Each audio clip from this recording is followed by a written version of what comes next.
Ano ba ang pagkakaiba ng magic at milagro?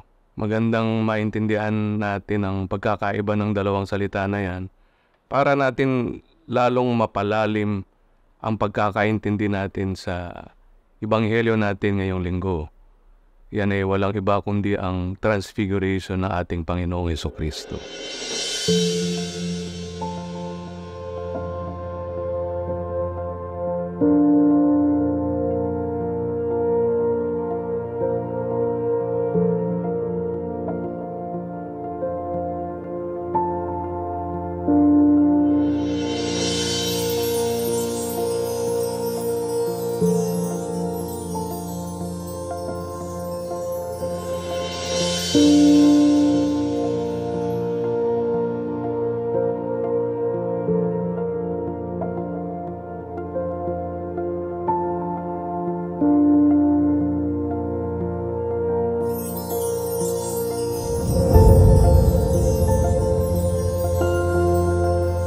Ang magic ay yung mga bagay na natutunan natin sa tuwing tayo nagbabasa ng fairy tales nung tayo bata pa.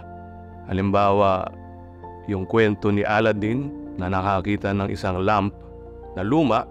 Nung ito'y kanyang nilinis, lumabas ang genie at binigyan siya ng 3 wishes. In an instant, kapag humingi ng wish si Aladdin, natutupad agad-agad. Pag milagro, hindi ganon. Kinakailangan maghintay ka muna.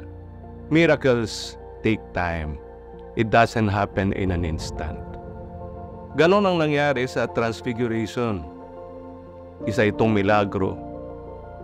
A glimpse of the glory of God.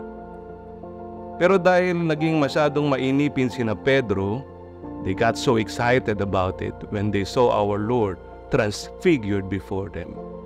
Gusto na nilang manirahan doon sa bundok na yon. Kaya nga sabi ni Pedro kay Kristo, "It's good that we are here, Lord. Let us build 3 tents, one for you, one for Moses, and one for Elijah." Sabi rin doon, hindi alam ni Pedro ang kanyang sinasabi. Marahil, from time to time, ganun din tayo kapag tayo'y may gusto natin agad-agad na nakukuha natin sa isang pitik, in an instant, parang magic. Pero ang nais ng Panginoon sa atin ay bigyan tayo ng milagro, hindi mag-perform ng magic. Ang gusto ng Panginoon, dahan-dahan tayong matransfigure sa Kanya. Unti-unti tayong ma-convert from great sinners into great saints. But we need to trust God in the process. Kinakailangan dumaan tayo sa proseso. Wala tayong dapat iba-bypass, lalo na yung pagdurusa. Kaya nga ngayong Lent, tinuturuan din tayong maghintay. And in every waiting, merong ibinibigay sa atin tong virtue. And that is the virtue of patience. Minsan may nakapagsabi na ang patience daw, hindi lang yung abilidad nating maghintay, kundi it is also how we behave while we wait. Kasi may itinuturo sa ating maganda ang paghihintay. Dahan-dahan, we are being transfigured into Christ. Minsan nga, ang description ni San Pablo ng patience ay, love is patient. So each time we develop patience while we wait for God to transfigure us from great sinners into great saints, God is also teaching us how to love in the same way that He loved us. At para mapakinggan natin lalo ang sinasabi ni Kristo, lalo ngayong Lent, kinakailangan nating habaan pa ang ating pasensya, habaan pa ang ating waiting time.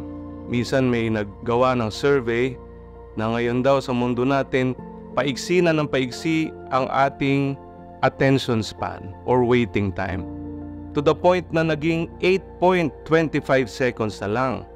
Mas mahaba pa raw yung pasensya ng isang isda or goldfish. Kasi sa goldfish, 9 seconds. Kung itatry nyo yan, pag tinitigan nyo yung isda o goldfish sa aquarium, 9 seconds yun, tititig din sa inyo. Pag na-realize niyang hindi nyo siya bibigyan ng pagkain, aalis na.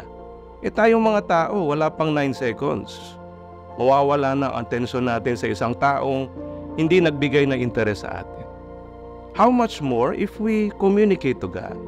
We need a lot of patience because we don't get to talk to God, hear Him, and see Him in the same way we see and hear one another. We need a lot of patience also, waiting time, para maperform ng Diyos ang milagro sa atin. And we would hope on that, not wish. What we really bring in prayer are not our wishes, but our hopes. And in the process of praying, we conform our will to God's will. We don't get to convince God of what we want. Rather, in the process of praying, we get transfigured to Christ. Sabi dun sa huling part ng Ebanghelyo ngayon, may narinig daw na boses, sabi ng Ama sa mga apostoles, "This is my beloved Son, listen to Him."